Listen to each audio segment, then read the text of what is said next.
Bonjour les plumophiles et néanmoins amis, évidemment. Toujours très heureux de vous retrouver et toujours et aussi sous l'œil bienveillant de mon petit Père Noël russe qui est, bon, pas très différent des Pères Noël français, sauf par l'habillement, puisque là nous avons un petit Père Noël plutôt cosaque. Bon, c'est très joli, un habillement, voilà, très bon.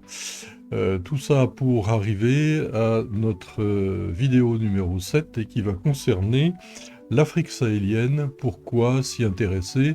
Bien entendu au point de vue climat et pas pour autre chose, c'est pas le sujet de nos entretiens. Alors il n'est pas nécessaire d'avoir fait de grandes études pour comprendre tout de suite là où je veux en venir, en particulier bien entendu la perte du couvert végétal. Alors ça concerne la partie sahélienne, et puis la partie subtropicale, c'est-à-dire équatoriale, puisque malheureusement, alors, sans trop les nommer, certains pays ont vendu ou vendent toujours, en espérant qu'ils les vendent, des forêts entières d'arbres qui sont, je ne sais pas, quadricentenaires, etc., etc. Voilà, aux pays occidentaux, aux pays asiatiques et autres malheureusement. Alors que se passe-t-il? Bien entendu, eh bien, dans ces zones déforestées, eh bien, il y a l'établissement du vent sous forme de rafale, puisqu'il y a une modification de l'albédo terrestre. On retombe encore toujours là-dessus, hein, bien sûr. Modification donc du rayonnement réfléchi du sol. Ça veut dire également bien difficulté de vie, ça veut dire perte des nappes, enfin baisse des nappes phréatiques puisqu'il pleut moins, puisqu'il n'y a plus d'évapotranspiration de la forêt.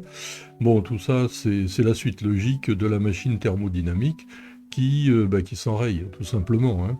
Et puis, dans les cas extrêmes, ben, ça va se terminer par ces difficultés de vie et des migrations.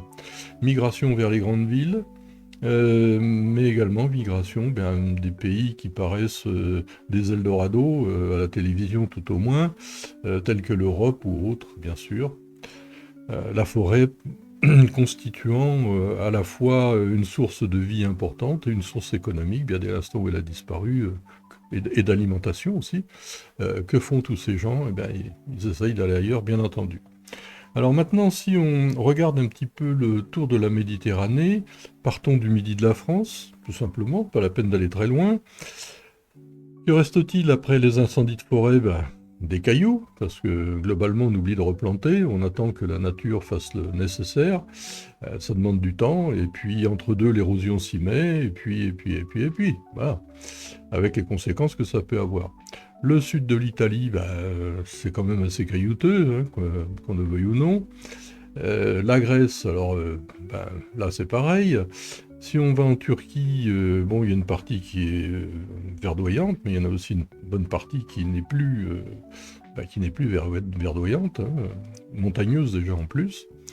Nous continuons, nous redescendons par Israël, bien, si les bords de mer sont effectivement ont été bien verdurés, bien développés, c'est pas forcément la même chose à l'intérieur du pays. Bon, c'est pas grand Israël, mais enfin, allons voir dans les pays qui sont derrière. L'Égypte, l'Égypte, c'est pas la peine de faire de grands dessins, bien sûr.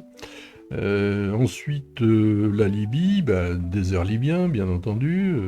Nous arrivons en Algérie, le sud de l'Algérie, c'est quand même pas la grande forêt. Le Maroc, c'est pareil, Mauritanie, tout ça. Et puis nous remontons, nous traversons la Méditerranée, hein, par le détroit de Gibraltar, les colonnes d'Hercule. Et nous arrivons comme ça au centre-Espagne. Centre-Espagne, je suis désolé, mais ça devient un grand caillou. Nous sommes à certains endroits dans des zones pré-désertiques. Donc il ne faut pas trop s'étonner que tout ça apporte quand même une certaine modification du climat local, c'est-à-dire très chaud dans la journée et puis même beaucoup moins chaud la nuit évidemment, perte de l'eau pour les nappes phréatiques, etc., etc. Alors, il faut bien distinguer que dans toutes ces zones, il y a aussi des phénomènes naturels, bien entendu, il faut discerner tout ça, mais il y a aussi malheureusement beaucoup la main de l'homme, en particulier au niveau africain. Alors, j'ai un petit peu l'habitude de dire que le plus dangereux, c'est peut-être pas la bombe atomique, parce que l'expérience malheureux, entre guillemets, malheureusement, oui, enfin malheureusement ou heureusement, j'en sais rien, montre que la nature arrive à reprendre le dessus. Mais le plus dangereux pour moi, eh bien, ça reste la tronçonneuse, bien sûr. Lorsqu'en Afrique, on utilise, ou même en France d'ailleurs, des engins industriels qui vont traiter, abattre plusieurs dizaines de milliers de tonnes par jour, avec et toute la logistique qui va derrière, c'est-à-dire que les troncs sont, euh, je dirais, éliminés de leurs écorces, etc.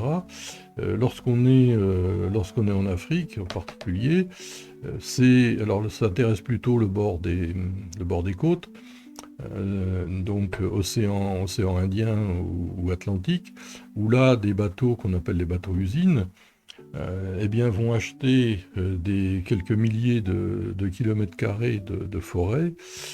C'est coupé et non replanté, bien entendu, et ça arrive sur le bateau, où là c'est transformé en planche, en contreplaqué, etc., etc. Donc on va voir ça par la suite. La déforestation moyenne africaine est environ, alors c'est très variable parce que ça dépend des lieux et puis les chiffres sont aussi très variables. Ça va entre 2,5 et 7% l'an, ce qui est énorme. Donc la moyenne serait aux alentours de 4 à 5%, ce qui est absolument énorme parce qu'au bout de 10 ans, vous faites le calcul, ça va très vite, hein. Mais redistinguons bien quand même, et en particulier pour le Sahel, la partie, je dirais, naturelle de la déforestation de la partie résultant de la main de l'homme, bien sûr. Alors ça favorise les flux migratoires, nous l'avons vu, et évidemment des conflits sociétaux. Par, lorsque une région voit arriver tant de migrants, etc., faut pouvoir les intégrer. C'est pas si évident, hein. C'est des problèmes de nourriture également, avec les troupeaux, etc., etc. Donc faut bien voir tout ce que ça entraîne, la déforestation. Perte économique, bien sûr. Alors qui sont les responsables de ça? Ah bien oui, largement les pays occidentaux et pas forcément, pas nécessairement la France, même si elle y a bien participé. Mais les grands pays occidentaux en général, pays asiatiques, Japon, la Chine, est un grand consommateur de bois. Bien qu'on verra qu'il y a un très très gros effort actuellement en Chine de reboisement, ça commence à se savoir, même s'il n'y a pas beaucoup de publicité là-dessus, c'est regrettable.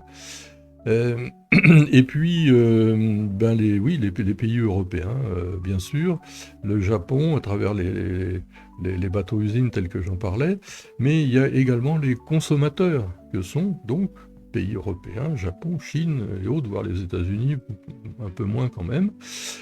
Quoique là, il faut aller voir vers l'Amazonie. Là, nous sommes à l'échelle de centaines de milliers de kilomètres carrés, hein, bien sûr. Alors, ça, c'est connu. Et que fait-on avec ces bois africains qui, paraît-il, sont censés ne pas pourrir, ce qui est complètement faux? Le teck, le koumé, enfin d'autres. Eh bien, on fait des planches de contreplaqué, on fait des meubles, on fait également des bardages ou des planches qu'on utilise largement, par exemple en bordure de mer pour faire des allées piétonnes. Bon, et ça se terminera au bout de 20 ans, eh bien, dans une chaudière pour faire de la chaleur ou éventuellement de l'électricité un peu plus loin. Et puis on recommencera. C'est ça, il y a longtemps que ça devrait être interdit, je le dis très clairement, mais bon, malheureusement, ça continue. Alors que nos sapins, soit nos sapins du Nord, soit nos sapins même de chez nous, Massif Central et autres, se comportent très très bien, et en plus on peut les traiter. Bon, c'est pas. Mais l'avantage des bois africains ou des bois exotiques, eh bien, c'est aussi une question de prix, bien sûr. Alors il y a également les pays africains eux-mêmes, bon, qui acceptent ce genre de choses, mais également par la nécessité de vie.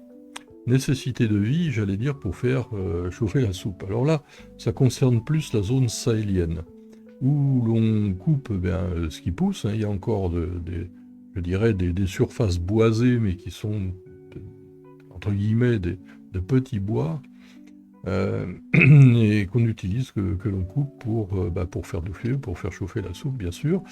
Il y a également, alors ça c'est évidemment une grande pratique qui est de plus en plus interdite, mais qui perdure toujours, qui sont les brûlis de la savane. Ça permet deux choses. D'une part, d'espérer que l'herbe repousse plus vite. C'est ce qui se passait chez nous avec les chaumes autrefois, après les moissons. Et, et puis également, ça me permet aussi de récupérer tous les petits animaux qui se sauvent devant le feu et que l'on piège. Ça fait des protéines, ça fait de la nourriture. Bon, tout ça, évidemment, ça a un coût parce que c'est l'environnement qui est dégradé. Et quand on voit des troncs d'arbres tout noircis ou de beaux arbres qui vont mourir parce qu'ils ont trop brûlé, c'est un peu comme chez nous avec nos incendies de forêt, hein, bien sûr. Et puis, la corruption nord-sud, corruption financière, bien sûr, corruption politique, etc. Nord-sud. Hein, on ne va pas rentrer dans les détails de cette affaire-là. Voilà, c'est quand même assez bien connu. Hein. Alors, ce qu'il faut voir maintenant, c'est que cette Afrique sahélienne est très proche, évidemment, de l'Europe. En ligne droite par rapport à la Méditerranée, c'est 3000 km à peu près, même un peu moins. Et puis, plus on descend vers le sud, c'est peut-être 4000 km, mais ensuite, normalement, on commence à voir un peu de la forêt plus humide, si toutefois elle n'a pas été évidemment abattue, et j'ai quelques bons exemples là-dessus pour différentes raisons. Vous en verrez d'ailleurs dans le document qui accompagne cette vidéo, qui s'appelle donc Déforestation, Reforestation, l'Afrique sahélienne.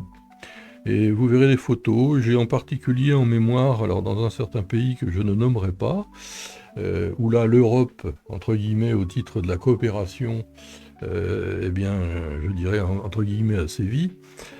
C'est simplement une ligne à haute tension. Alors je ne sais pas si c'est du 220 000 ou du 380, ça va être du 220 000 je pense, volts, qui fait à peu près 1200 km et qui revient vers la Côte d'Ivoire et dont la forêt a été abattue. Alors, bon, ce sont des grands pylônes, bien sûr, comme chez nous, même méthode, où la forêt a été abattue sur à peu près 100 mètres de large. Enfin, la végétation, c'était complètement inutile. Avec quelques dizaines de mètres, ça suffisait largement. Et en plus, c'est une forêt qui est une forêt basse.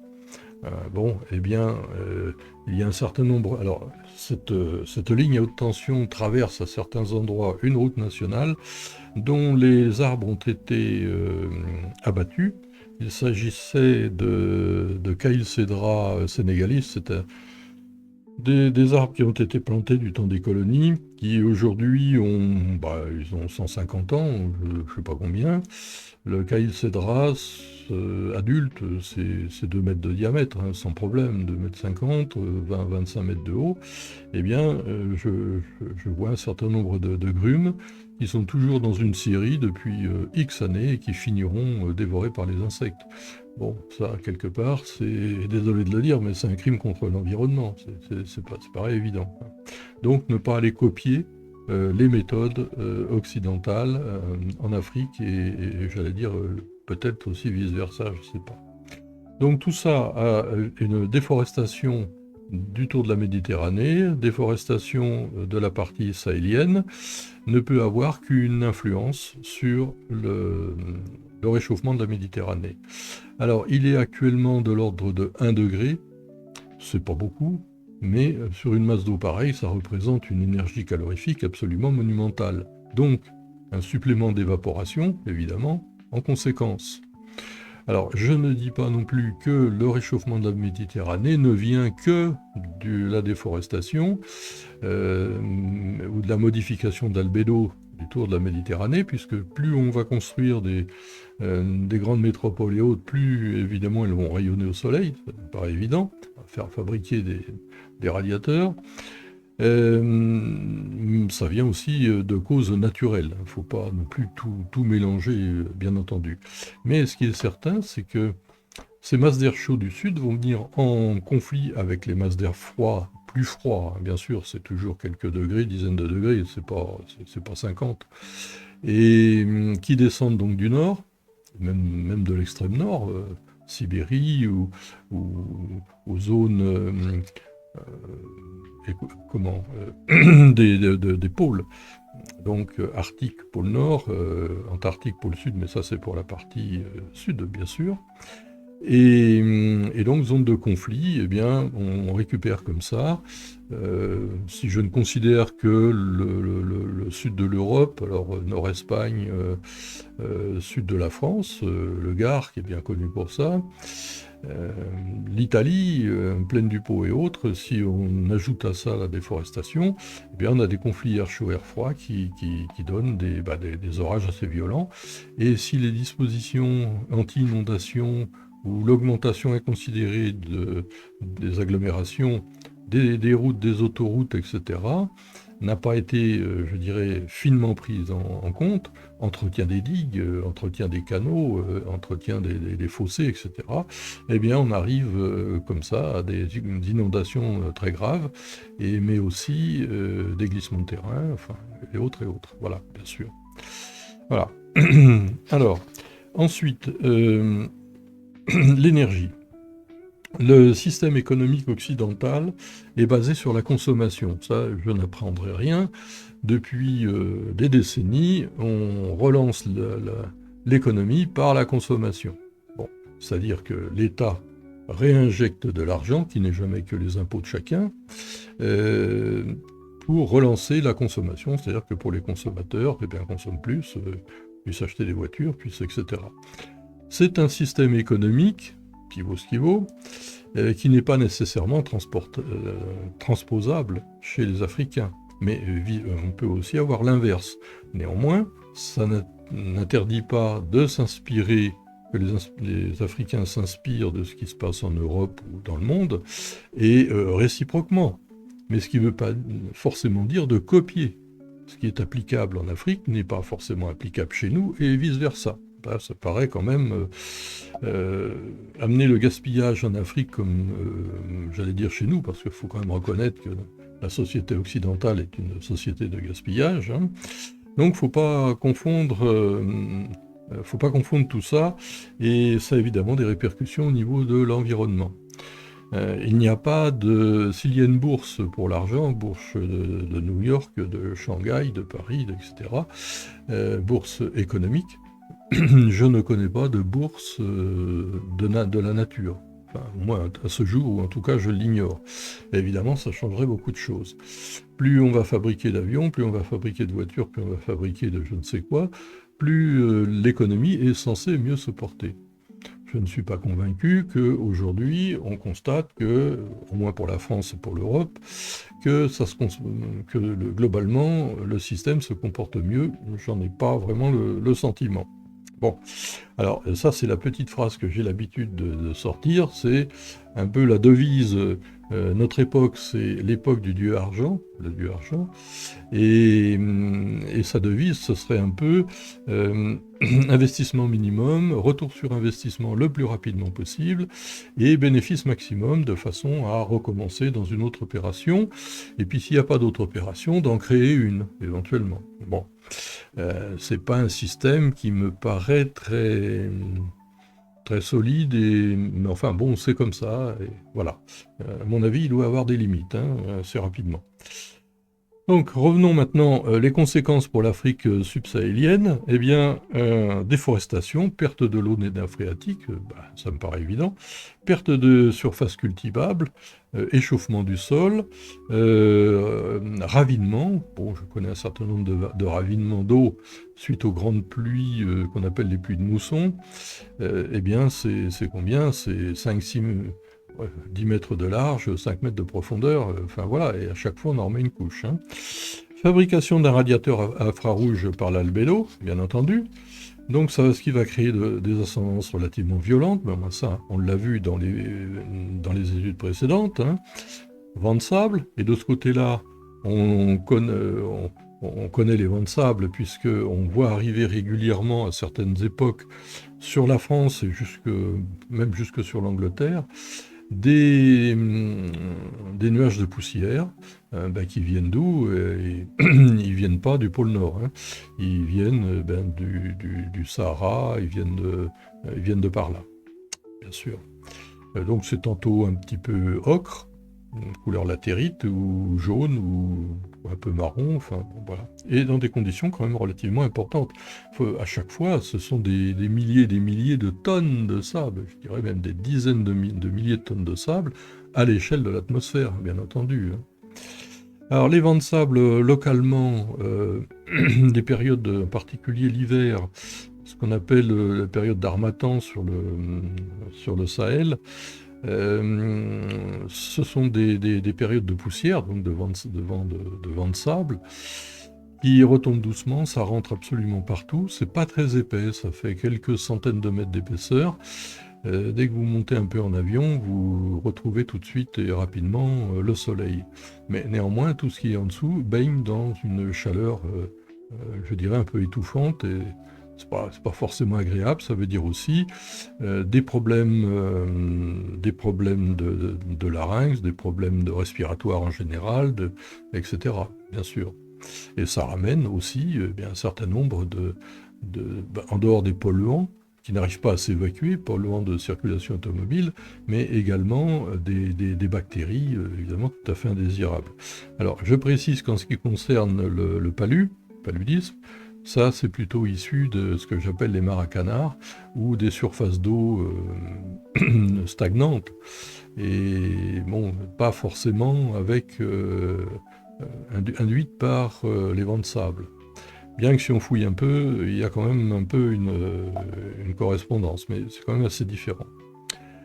Alors, ça nous amène aussi, bien sûr, mais ça on l'a déjà vu, à une variation des températures nocturnes diurnes très importante, surtout en période de ce qu'on appelle l'hiver, c'est-à-dire entre le mois de novembre et le mois de fin janvier, février, où on a 34, 35, 36 dans la journée, à l'ombre toujours, hein, au soleil ça veut rien dire, et puis la nuit ça descend, ça peut descendre à 9 degrés, 8-9 degrés, ce qui est quand même pas facile à vivre. Mais c'est la même chose chez nous, à l'inverse, hein. Alors bon, on l'a vu, le ravinement et l'inondation, les difficultés de vie, bien évidemment, dès l'instant où vous avez des économies qui sont très faibles, eh bien les gens cherchent à aller ailleurs, sans compter bien sûr les incitations par des circuits qu'on appellera peu recommandables, à aller en Europe ou ailleurs, et bon, ça c'est encore un autre sujet, mais bon, derrière ça se cache encore le dieu argent, bien entendu. Alors une fois de plus, bien, on voit que l'être humain se fabrique son propre malheur, mais c'est pareil chez nous. Faut pas accuser les Africains chez eux. Non, non, faut venir voir aussi un petit peu chez nous. Alors, le climat de l'Afrique sahélienne change-t-il vraiment? Eh bien, ça, nous le verrons dans l'étude numéro 7, c'est-à-dire, numéro 8, en fait, celle qui va suivre celle-ci. Donc, une étude que je vous invite évidemment à suivre. Que peut-on faire pour l'Afrique sahélienne? Alors, toujours au point de vue du climat, bien entendu. Eh bien, tout passe par, je dirais, la volonté de chacun. C'est-à-dire, chacun, c'est une petite graine, un petit potentiel. Et puis, si ce petit potentiel eh bien, va dans le bon sens, c'est-à-dire dans le sens du progrès humain, eh bien, celui d'à côté aussi, etc. Et on fait de gros potentiels, comme ça, pour faire avancer les choses dans le bon sens. Reforestation, respect de l'environnement, respect de la végétation, etc. Et au-dessus se situe la volonté politique, qui normalement, est l'expression de la volonté populaire. Bien. Alors, ce qui veut dire que, eh bien, il faut reboiser à grande échelle. Il faut, oui, ça c'est facile, il n'y a qu'à Faucon. Sensibiliser, alors ça on peut le faire, sensibiliser les peuples, bien entendu, ça on l'a déjà vu. L'éducation dès le plus jeune âge, bien sûr, mais aussi l'éducation des adultes, et puis la religion, quelle qu'elle soit, qu'on soit catholique, musulman, juif ou autre, c'est un moyen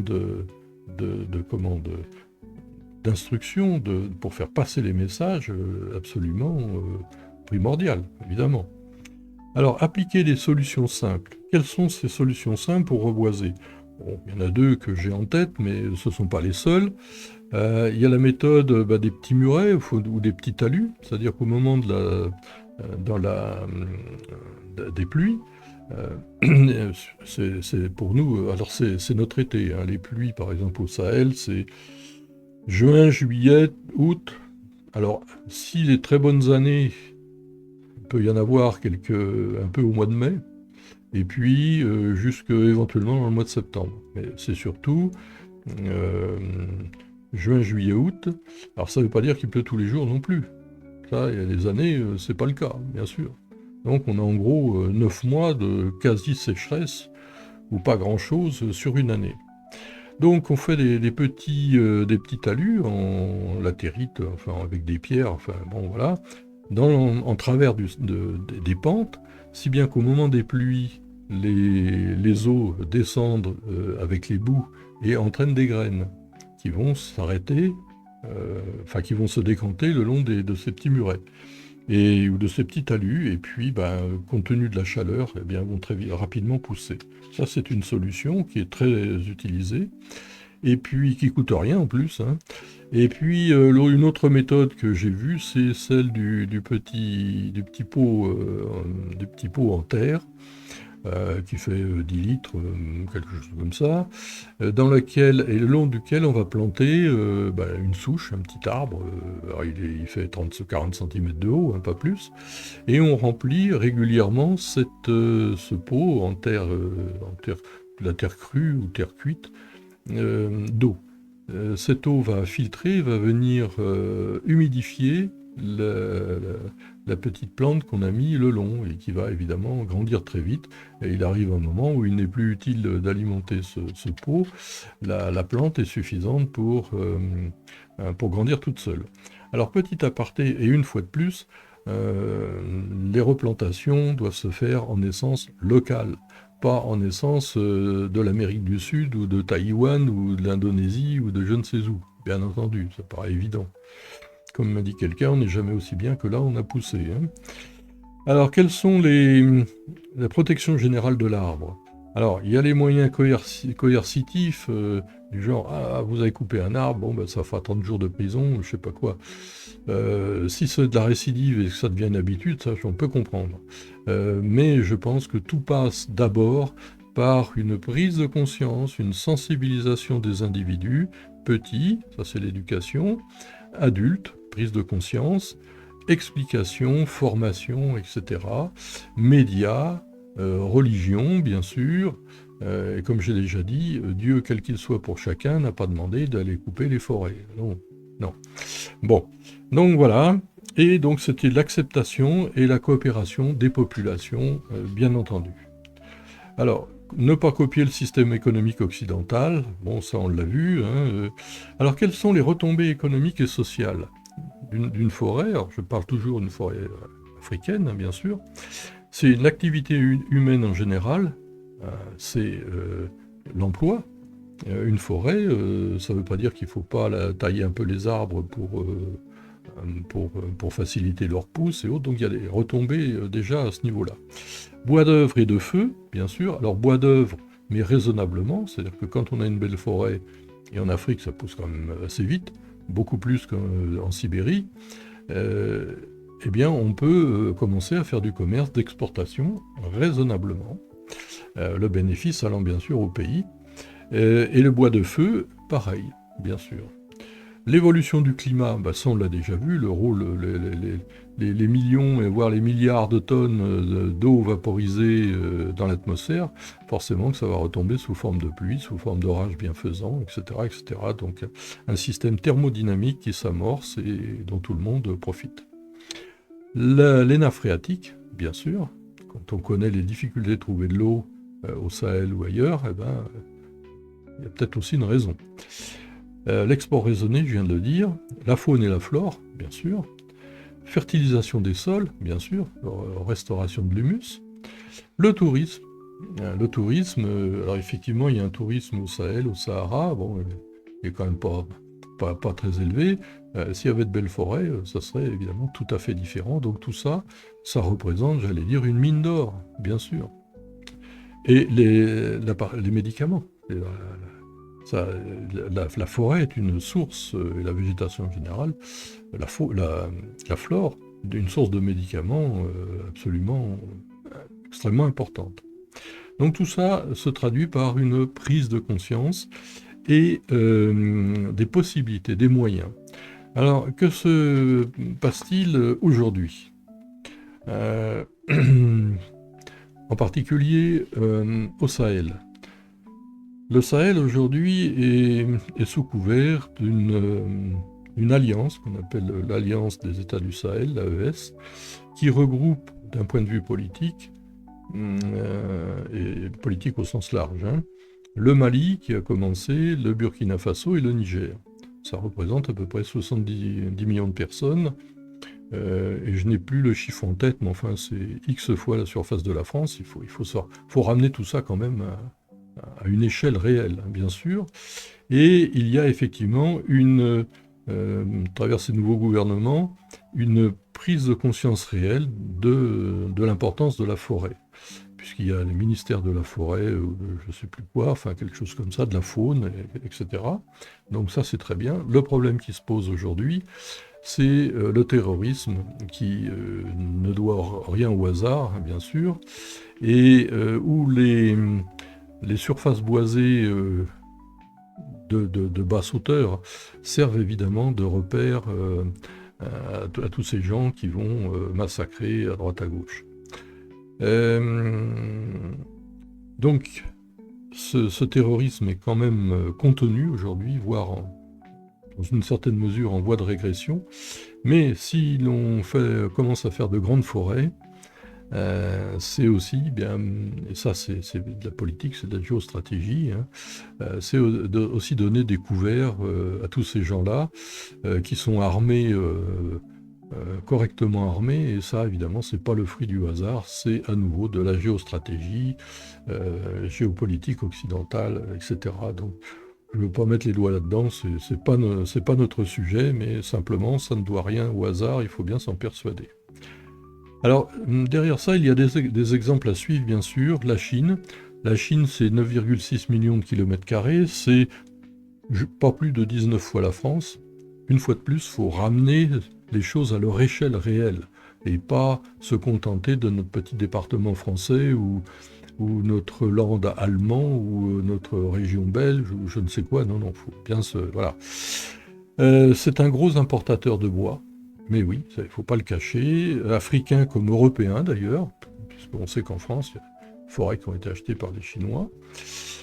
Toutefois, c'est un peuple, bien, faut reconnaître, extrêmement moteur, même si on n'en parle pas trop. De 1990 à 2020, la surface boisée de la Chine est passée de 1,6 à 2,2 millions de kilomètres carrés. De 1,6 à 2,2 millions de kilomètres carrés. 2,2, ça veut dire 4 fois la France, 4 fois la surface de la France.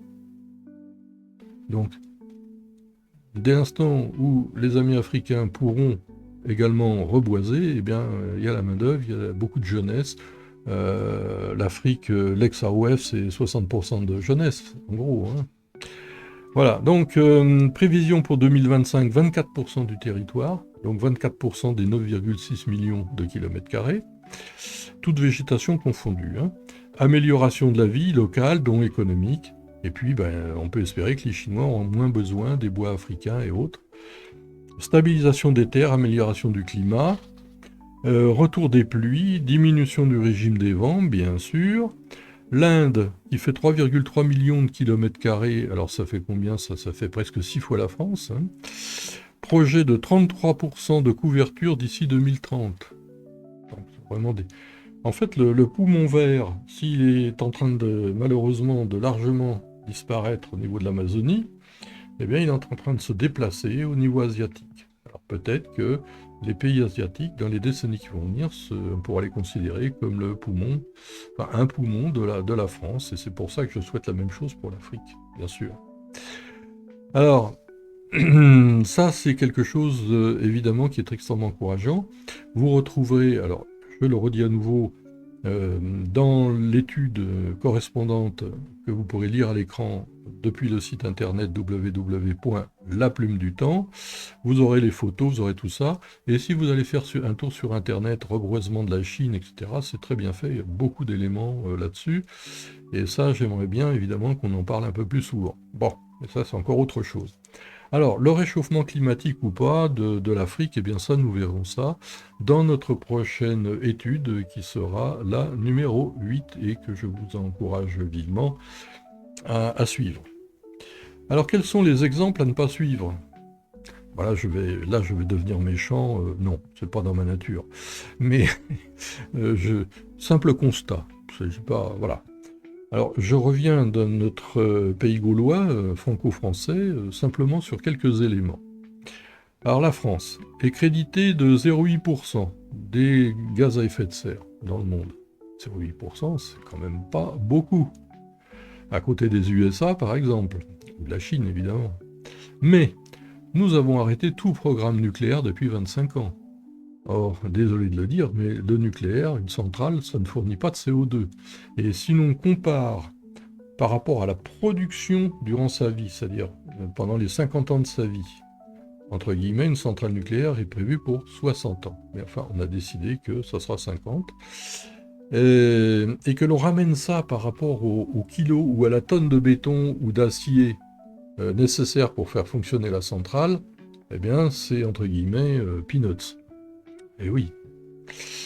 Donc c'est un engin extrêmement productif au point de vue énergie électrique. Mais eh bien, ça fait 25 ans qu'on a tout arrêté, et puis là, d'un seul coup, on a décidé, oulala, on va faire 6 EPR.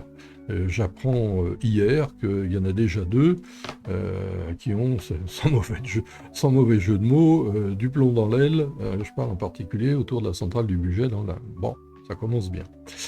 Toujours plus de poids lourds. Bon, bah, ça, voilà. Faiblesse du transport de marchandises par rail. Alors je vous donne quelques données 2024, donc elles sont assez récentes, mais je pense qu'en 2025 ça n'aura pas beaucoup changé. En 1970, le transport de marchandises par rail représentait 50% du tonnage. Aujourd'hui, c'est 89,5 à peu près par camion. Le rail ne représente plus que en gros 10%. C'est tout. À titre d'exemple, la Russie, qui est quand même un pays, c'est 31 fois la France, hein, c'est 45% du transport de marchandises par le rail, et même plus, puisqu'il y a certains réseaux qui sont dédiés uniquement qu'aux marchandises. 65% est électrifié. Alors donc, vous voyez, les poids lourds en France, on n'est pas prêt de les arrêter. Et puis les marchandises par le fleuve, par les canaux, c'est 1,4%. 1,4%. Bon. Donc on voit tout de suite les disproportions, et ça, au point de vue, bien entendu, écologie, c'est quand même pas ce qu'il y a de mieux, surtout qu'on a arrêté, alors je ne dirais pas par qui, parce que je n'ai pas envie de mettre des noms, c'est en 1997, les travaux du canal Rhin-Rhône, qui aurait été évidemment quelque chose d'absolument de formidable, puisque ça permettait à tous les bateaux qui descendent de Belgique, de Hollande et compagnie, de passer par le Rhin, ensuite le canal Rhin-Rhône, et puis le Rhône, qui est parfaitement aménagé pour les bateaux de tonnage européen, c'est-à-dire 5000 tonnes à l'époque, avec toutes les écluses, donc ça ramenait évidemment des subsides financiers à la France. Bon, ça a été arrêté pour des questions écologiques, paraît-il. Voilà. Nous voyons toujours plus de véhicules automobiles, bien sûr. Faiblesse du véhicule à gaz, alors au nom de l'écologie, mais au niveau de la politique, évidemment, bon, on ne va pas rentrer là-dedans. Je rappelle quand même que la molécule de gaz naturel, c'est CH4, un seul atome de carbone pour 4 atomes d'hydrogène, ce qui n'est pas du tout la même chose pour le gasoil ou pour l'essence, hein, pas du tout pareil. Et ce qu'on appelle le GNV, gaz naturel pour véhicule, c'est un mix méthane-propane. Alors le propane, c'est CH8, C3H8, C3. 3 atomes de carbone pour 8 atomes d'hydrogène. Quand on ferait la proportion par rapport au méthane, c'est 1 atome et demi de plus de carbone dans le propane. Et là, nous sommes en train, apparemment, l'avenir c'est l'hydrogène, l'hydrogène, l'hydrogène. Bon, j'espère que... enfin bon, on va espérer, mais j'aurai l'occasion d'en reparler, il suffit d'y croire. Alors donc toujours plus d'avions dans le ciel, bien entendu. Ben oui, l'économie, plus il y a d'avions, plus on consomme de kérosène, plus la bourse peut-être monte dans certains domaines, bien sûr. Une qualité moyenne de la forêt, toujours en France. Bon, nous serions aux alentours de 31% de la couverture. Bah, je suis désolé, quand je regarde où sont les belles forêts de futaies, c'est-à-dire d'arbres adultes, etc., ben, c'est quoi? Il y en a un peu dans le Massif central, oui. Forêt d'Orléans, forêt de Fontainebleau, forêt dans le Jura, dans l'est de la France. Mais enfin, beaucoup, ça reste ce que j'appelle du bois de feu, c'est-à-dire du taillis qui fait entre 5 et 7-8 mètres de haut, pas plus. Voilà. Mais en revanche, on a toujours, alors ça c'est très efficace pour l'écologie, des taxes, des impôts, des charges, bon, on n'y échappe pas. Enfin, je termine en disant que ben, l'eau c'est la vie, la forêt c'est évidemment protéger la vie. Eh bien, chacun médite là-dessus, voilà. Donc j'espère que cette vidéo, cette étude vous aura intéressé, que vous saurez mettre beaucoup de pouces. Alors c'est dans la petite réglette qui est en bas, hein, sur YouTube, hein. Vous pourrez partager aussi, bien sûr. Plus nous avons de pouces, alors sur les vidéos, on peut mettre qu'un pouce, hein, positif évidemment, plus bien ça peut faire remonter la chaîne au niveau YouTube. Et puis ben, partagez. Si vos commentaires, vous avez un onglet contact sur le site internet.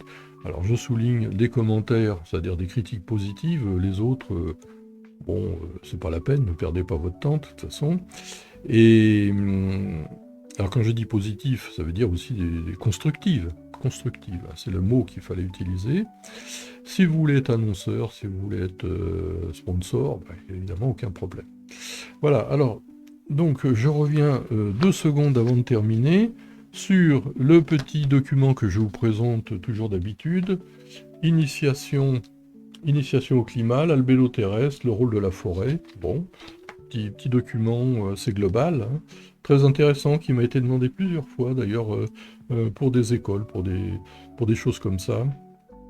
Le climat, alors c'est ce que nous venons de voir aujourd'hui, l'Afrique sahélienne, le réchauffement climatique. Bon. Et puis pour notre prochaine vidéo, c'est-à-dire la semaine suivante, eh bien nous parlerons l'évolution de la température de l'atmosphère terrestre. Et là, c'est évidemment quelque chose de très important. Alors nous irons, je dirais même plus, c'est très important. Nous irons faire le tour de la Russie jusqu'au-delà du cercle polaire. Nous descendrons complètement au sud. Nous ferons un tour en France aussi, bien sûr, un peu au Maghreb, et nous retournerons cette fois en Afrique, au Burkina Faso. Tout ça à travers des éléments qui sont irréfutables, qui sont des relevés de température d'aéroport et autres. Et puis après, de tout ça, j'en ferai une analyse dans notre étude numéro 9. Peut-être que j'en ferai une autre suivant les commentaires et les observations que j'ai eues avant de changer complètement de sujet. Voilà, alors je vous souhaite eh bien comme d'habitude bon vent, n'oubliez pas votre petit Père Noël, et puis je vous dis à bientôt, portez-vous bien.